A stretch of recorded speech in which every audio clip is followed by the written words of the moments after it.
So this morning we're tapping the honey out of our hive. The bees here busy at the front, collecting pollen, entering at the base there.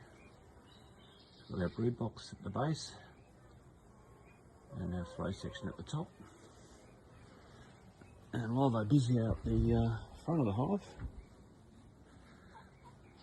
we're busy at the back of the hive.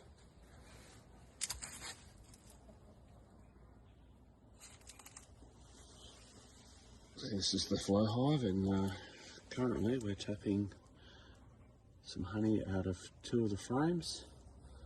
I've only opened it up partially at the moment, so I don't get too much of a honey flow, but once that slows down, I'll open up the rest of those frames, and these jars will be full in no time.